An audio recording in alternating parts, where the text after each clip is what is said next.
Welcome into the men's basketball report for December 14th. Coach, obviously it's been a really busy week for you guys. You're right in the midst of a 4-game stretch in 8 days.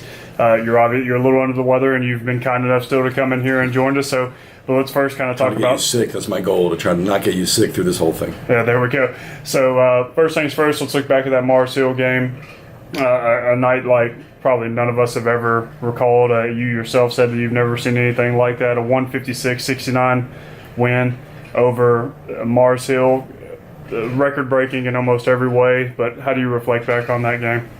Well, I mean, it's hard to put it in words. I think just insane. It was ridiculous to have when you shoot the ball. Like I said, I mean, make 33s is remarkable, but to do it in 43 attempts and to be as efficient as we were, and it to be up and down the roster. It wasn't like it was the starters. I mean, our bench, I think, scored 76 points, and so our starters scored 80. It was really pretty evenly distributed. We had guys, everybody that hit the floor seemed to be shooting the ball with confidence. We talked about in the second half when we subbed, when I put that group in, we had a lot of the younger guys, freshmen in there. We told them, just respect the game and respect Mars Hill by continuing to play hard and compete all the way through. We didn't want to show them up. We didn't want to make a spectacle of it and hold the ball or anything like that. We want to play the way we play and compete and till the buzzer. And I thought our guys did a good job of that. And obviously it was but I mean the shooting, you'd be hard pressed to bring us in and go 30 for 43 in a gym by ourselves right now. So to do that in a game situation against defense is remarkable. So one of those anomalies that'll probably never happen again in my coaching career, I would assume. But it was one you just kind of sit back and you're just, it was pretty incredible.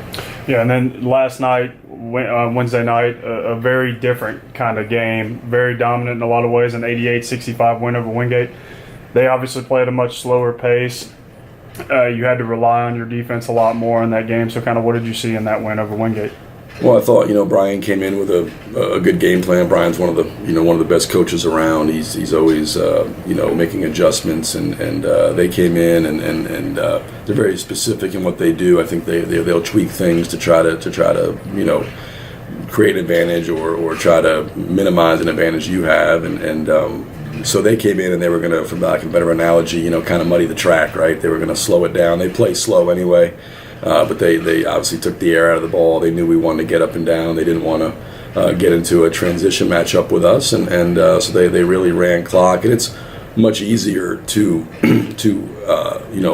really slow a team down than it is to speed a team up, when you're playing somebody. So we had to be disciplined, guard late in the shot clock, and then I told the guys if we could maybe get the score in our favor, then they'd have to probably play a little faster, but they didn't. They stayed disciplined to their game plan, and even when we got up, 25, I thought they did what they do. They tried to run offense and try to attack us later on the clock, and then I thought defensively they switched a lot of stuff, and we didn't do a great job of taking advantage of that, and we got a little bit stagnant offensively, ball stuck. And second half, first half I thought we guarded them really well, and the second half, I thought defense kind of.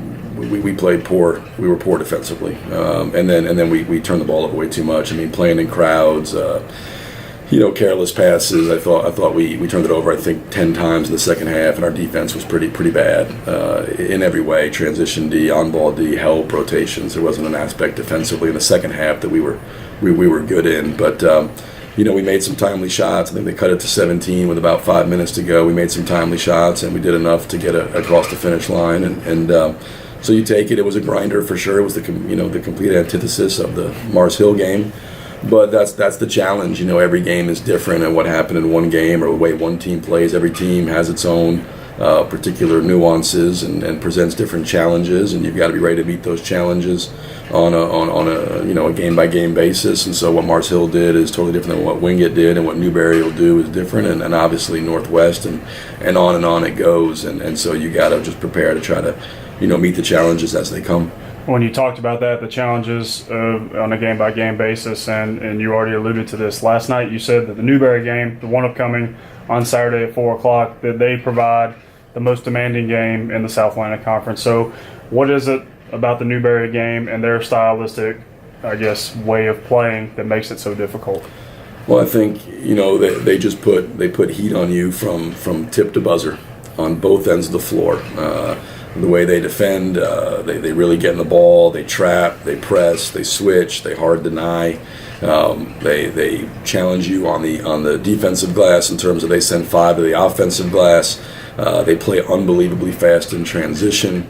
They do a great job of blowing by you. They're always very physical, very tough. Dave's team, I have an incredible amount of respect for Dave. His teams have the same, you could put anybody out there, but it doesn't really matter. They're going to be as hard a playing team as there is in the country every single year. And they just do it night in, night out.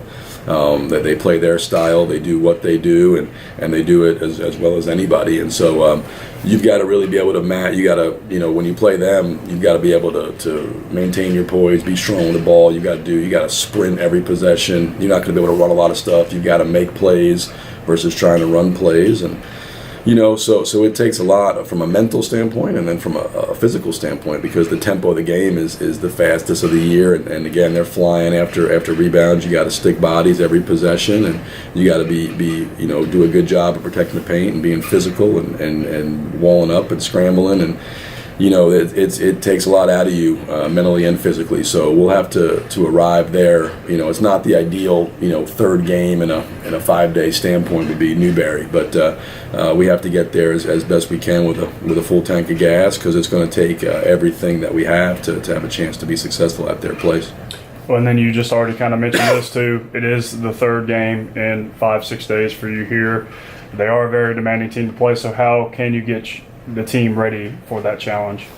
Well, we'll try to, be light today, go through a lot of film, watch our film, watch a little bit maybe at Newberry, but certainly look at some things last night. Like I said, I think second half is some good teaching points on things we did poorly and areas that we have to clean up, and we could show some things in the first half. I think we did really well defensively when we held them 23 points, and then offensively areas that it was good kind of that we saw defensively similar what we'll see on Saturday, so we can show them areas that we didn't execute or didn't take advantage of, and areas that we think we can exploit when we're defended that way. So it'll be mostly film today, and then tomorrow we've got to have a really good practice. It'll be long, but we got to have a really good practice tomorrow, and make sure you can't you got to get there. We always say fresh legs and a clear mind, and the mind part is the preparation. But I think too, if you don't go hard enough, guys lose conditioning and guys lose rhythm. So you got to kind of find a balance of that. There's no